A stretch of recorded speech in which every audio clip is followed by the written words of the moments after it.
ଜୟ ଜଗନ୍ନାଥ। ମୋ ଭକ୍ତି ଭାବରେ ମୋ ରାଧାକୃଷ୍ଣ ଭାବରେ ଗୋଟିଏ ଛୋଟିଆ ଉଦାହରଣ ଦେଉଛି।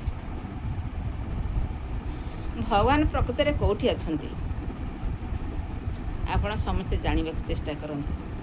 ଭଗବାନ ଆମ ଆତ୍ମ ମନ୍ଦିରରେ ରହିଛନ୍ତି, କିନ୍ତୁ ଆମେ ପୁରୀ ଧାମ ଗଲୁ କି ଦ୍ୱାରିକା ଗଲୁ, ଯେଉଁ ଧାମକୁ ଆମେ ଗଲୁ ସବୁ ଠାକୁରଙ୍କର ମୂର୍ତ୍ତି ଦେଖିଲୁ, ଫଟୋ ଦେଖିଲୁ, ଏମିତି ବିଭିନ୍ନ ପ୍ରକାର କାରୁକାର୍ଯ୍ୟ ଦେଖିଲୁ। ଦେଖିକି ଆମେ ଆଶ୍ଚର୍ଯ୍ୟ ହୋଇଯାଇଥାଉ, ଆଶ୍ଚର୍ଯ୍ୟ ହୋଇ କହିଥାଉ, ଯାଇ ହେଉ ଏ ଆଖି ପବିତ୍ର ହୋଇଗଲା, ଏ ମନଟି ନିର୍ମଳ ହୋଇଗଲା, ଆତ୍ମାକୁ ଟିକେ ଶାନ୍ତି ଲାଗିଲା, ଏମିତି ଅନେକ କଥା କହିଥାଉ। ପ୍ରକୃତରେ ଆମେ ସେ ଯେଉଁ ଦର୍ଶନ କରିବାକୁ ଯାଇଥାଉ, ପ୍ରକୃତରେ ଆମେ କେବଳ ଆତ୍ମା ଶାନ୍ତି କରିବାକୁ ଯାଇଥାଉ, ତୀର୍ଥ ଭ୍ରମଣ କରିବାକୁ ଯାଇଥାଉ, କିନ୍ତୁ ସବୁ ପୁଣ୍ୟ ଫଳ ଆମେ ଘର ମନ୍ଦିର ଭିତରେ ପାଇଥାଉ। ଏହା ନିରାଟ ସତ୍ୟ। ସେଇଟା କେମିତି ଆମେ ପାଇଥାଉ? ସେଇଟା ଆମ ଚିନ୍ତା ଚେତନା ଭାବନା ଯଦି ସୁନ୍ଦର ନିର୍ମଳ ଥିବ, ତାହେଲେ ଆମେ ନିଶ୍ଚିନ୍ତ ପାଇବା। ଆପଣ ଯେକୌଣସି ଧାମକୁ ଯାହା ଦେଖନ୍ତୁ, ମିଡ଼ିଆ ସାମ୍ନାରେ ବହୁତ କିଛି କହୁଛନ୍ତି, ହାଇଲାଇଟ୍ କରି କହୁଛନ୍ତି, କିନ୍ତୁ କେହି ବିଚଳିତ ହୁଅନ୍ତୁ ନାହିଁ। ଆଜି ଭଗବାନଙ୍କର ହାଇଲାଇଟ୍ ହେଇଛି ଆମେ ଭଗବାନ ତୀର୍ଥସ୍ଥାନକୁ ଯିବା। ଆଜି ଆମେ ବହୁତ ସୁନ୍ଦର ଭାବରେ ଭକ୍ତକୁ ଦର୍ଶନ କରିବା, ଭଗବାନଙ୍କୁ ଦର୍ଶନ କରିବା। ଆପଣ ଭଗବାନଙ୍କୁ ଦର୍ଶନ କରିଛନ୍ତି? କେତେବେଳେ ଖୁସି ହେବେ କହିଲେ? ଯେତେବେଳେ ଆପଣଙ୍କର ଭାବ ଦେଖି ଭଗବାନ କୌଣସି ମଣିଷ ରୂପରେ ହେଉ, ଯେକୌଣସି ରୂପରେ ଆସିକି ଆପଣଙ୍କୁ ଦର୍ଶନ ଦେଇଦେବେ, ସେଇଦିନ ଭାବିନେବେ ଆମେ ଭଗବାନ ପ୍ରାପ୍ତି ହୋଇଗଲୁ, ଆମେ ଭଗବାନଙ୍କୁ ପାଇଗଲୁ, ଆମ ଜୀବନ ଧନ୍ୟ ହୋଇଗଲା, ଆମ ପରିଶ୍ରମର ଫଳ ସାର୍ଥକ ହେଲା, ସେଇଦିନ କହିବେ। କିନ୍ତୁ ଦାରୁ ମୂର୍ତ୍ତି ଦେଖୁଛନ୍ତି ଆତ୍ମା ଶାନ୍ତି ପାଇଁ, ପଥର ମୂର୍ତ୍ତି ଦେଖୁଛନ୍ତି ଆତ୍ମା ଶାନ୍ତି ପାଇଁ, କିନ୍ତୁ ଫଳଟା କେବଳ ଆମ ଘର ମନ୍ଦିରରେ ରହିଛନ୍ତି। କାରଣ ଆପଣ ଦେଖୁଛନ୍ତି ବୋଲି ଏପରି ଅନେକ ଭାବରେ କହିଦେଉଛନ୍ତି। ଯେଉଁମାନେ ଯାଇପାରୁନାହାନ୍ତି ସେମାନଙ୍କ ପାଖରେ କ'ଣ ଭଗବାନ ନାହାନ୍ତି? ଆପଣ କୁହନ୍ତୁ ତ। ଆପଣଙ୍କୁ ମୋ କଥା କିଛି ଲୋକଙ୍କୁ ଠିକ୍ ଲାଗିପାରେ, କିଛି ଲୋକକୁ ଭୁଲ ଲାଗିପାରେ, କିନ୍ତୁ କହିବାକୁ ଗଲେ ଏହା ନିରାଟ ସତ୍ୟ। ଆମ ଘର ମନ୍ଦିରରେ ଯେଉଁ ଭଗବାନ ଅଛନ୍ତି ସେମାନେ ଅଛନ୍ତି ଆମ ଶାଶୁ ଶ୍ୱଶୁର, ଆମ ସ୍ୱାମୀ, ଆମ ବନ୍ଧୁବାନ୍ଧବ, ପିଲାଛୁଆ, ଏମାନେ ସମସ୍ତେ। ସେଇମାନଙ୍କ ପାଖରେ ଆମେ ଯଦି ସୁନ୍ଦର ମଧୁର ବଚନ ବ୍ୟବହାର କରିବା, ଧୈର୍ଯ୍ୟର ସହିତ ସବୁକିଛି ସହି, ସେହି ଶାଶୁ ଶ୍ୱଶୁରଙ୍କର ବି ସେବାରେ ଆମେ ଭଗବାନଙ୍କୁ ପ୍ରାପ୍ତି ହୋଇଯିବା। ଶାଶୁ ଶ୍ୱଶୁର ଯାହା ହୁଅନ୍ତୁ ନା କାହିଁକି, ତେଣୁ ଶାଶୁ ଶ୍ୱଶୁର ଆପଣ ଜୀବନ ଦୁଃଖ ଅଛି, ଜୀବନ ଅଛି, ଜନ୍ମ ଅଛି ମାନେ ମରଣ ଅଛି, ଦୁଃଖ ଅଛି ମାନେ ସୁଖ ଅଛି, ସବୁକିଛି ଭଗବାନ ଦୁଇଟି ବାଛି ଦେଇଛନ୍ତି। ତେଣୁ ଦୁଇଟି ଭିତରୁ ଆମେ କାହାକୁ ବାଛିବା? ପ୍ରକୃତରେ ଆମେ ଶୁଭ ଫଳଟିଏ ପାଇବା। ଆପଣ ନିଜେ ଭାବନାରେ ନିଜ ମାଇଣ୍ଡ ଭିତରେ ଖର୍ଚ୍ଚ କରି ଟିକେ କୁହନ୍ତୁ।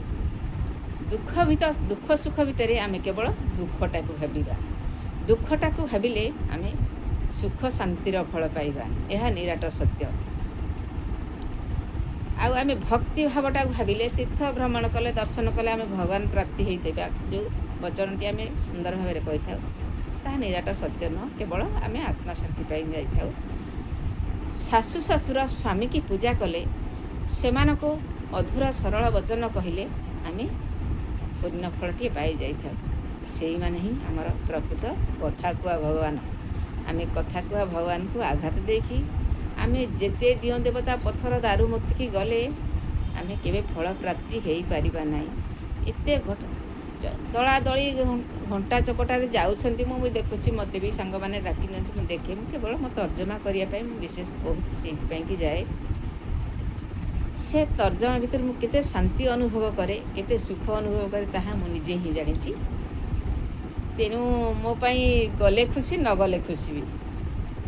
କାରଣ ଅନେକ ଦୁଃଖୀ ରଙ୍କି ଗରିବ ଯାଇପାରୁନାହାନ୍ତି।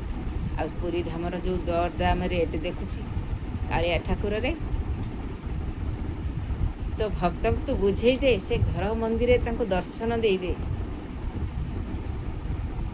ଅଭାବ ଅନାଟନ ଭିତରେ ସିଏ କେଉଁଠୁ ନେଇକି ଯିବେ ଦର୍ଶନ କରିବାକୁ, ଅନ୍ୟମାନେ ଗଲେ ସେ ବିଚଳିତ ହୋଇଯାଉଛନ୍ତି। ତୁମେ ଭାଗ୍ୟରେ ଅଛି, ତୁମେ ଦର୍ଶନ କରିପାରୁଛ, ଭଗବାନ ତୁମକୁ ଦେଇଛନ୍ତି, ଆମେ ଦର୍ଶନ କରିପାରୁନୁ। ଏଇ ଶବ୍ଦଟି କହିଲା ବେଳେ ଦୁଃଖୀଟି ବହୁତ କଷ୍ଟ ଲାଗୁଛି ରେ କାଳିଆ। ତେଣୁ ତାଙ୍କୁ ଘର ମନ୍ଦିରରେ ଦର୍ଶନ ଦେଇଦେ।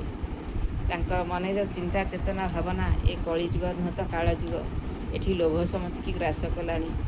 କିନ୍ତୁ ଭାବ ଏଠି କାହାକୁ ବିଶେଷ ଗ୍ରାସ କରିନାହିଁ। କାହାକୁ ଗ୍ରାସ କରିବ ଭାବ? ଭାବ ଯେଉଁମାନେ ଗୁଣୀ ଜ୍ଞାନୀ ପଣ୍ଡିତ, ଯେଉଁମାନେ ଭଗବାନଙ୍କର ସେବା କରୁଛନ୍ତି, ସେମାନଙ୍କର ଭାବ ଗ୍ରାସ କରିବା କଥା, କିନ୍ତୁ ସେମାନଙ୍କର ଲୋଭ ଗ୍ରାସ କଲାଣି। ଆଉ ଭକ୍ତମାନଙ୍କର ଭାବ ଗ୍ରାସ କଲାଣି, ଭାବ ସୃଷ୍ଟି ହେଲାଣି। କିନ୍ତୁ ସେମାନଙ୍କର ଯେଉଁ ଲୋଭ, ତା ଦ୍ୱାରା ଭକ୍ତଟି 100 ଟଙ୍କାରେ ଯାଇଥିବ, କିନ୍ତୁ ତାକୁ କେହି ଯଦି ତାତ୍ସଲ୍ୟ କରି କହିଦେଉଛନ୍ତି, ପଣ୍ଡାମାନେ ଧିକ୍କାର କରି କହିଦେଉଛନ୍ତି, ତାକୁ ବହୁତ କଷ୍ଟ ଲାଗିବ ରେ କାଳିଆ। ସେ କଷ୍ଟ କ'ଣ ଦେଖି ତୁ ସହିପାରିବୁ? ତୋର ଭକ୍ତର କଷ୍ଟ ସହିପାରିବୁ? କେତେ ଦୂର ଦୂରାନ୍ତରୁ ଲୋକ ଆସୁଛନ୍ତି, ତୁ କହିଲୁ ତୋ ଲୀଳାରେ ଏସବୁ କ'ଣ ଲେଖା ଅଛି? ତୋ ଚିନ୍ତା ଚେତନା ଭାବନାରେ କ'ଣ ଏସବୁ ଭାବ ରହିଛି? ଯଦି ନ ରହିଛି, ତାହେଲେ ତୁ ସେମାନଙ୍କୁ, ତୋର ସେବାୟତମାନଙ୍କୁ ସୁଧାରି ଦେ, ସେମାନଙ୍କ ଚିନ୍ତା ଚେତନା ଭାବନାକୁ ନିର୍ମଳ କରିଦେ, ଅଧିକ ଲୋଭକୁ କମ୍ କରିଦେ, ନଚେତ୍ ତୋ ଭକ୍ତମାନଙ୍କୁ ବୁଝେଇ ଦେ, ମୋତେ ଘର ମନ୍ଦିରରେ ଡାକ, ମୁଁ ସବୁବେଳେ ତୁମ ଡାକ ଶୁଣିବି। ଏହା ହିଁ ନିରାଟ ସତ୍ୟ। ଆଉ ମୋ ଆତ୍ମାର କଥା ମୁଁ କହୁଛି। ଯଦି ଏଥିରେ ଭୁଲ ଲାଗିଥାଏ, କାହାକୁ କଷ୍ଟ ଦେଇଥାଏ, ତାହେଲେ ମୋତେ କ୍ଷମା କରିବ। ରହୁଛି। ଜୟ ଜଗନ୍ନାଥ।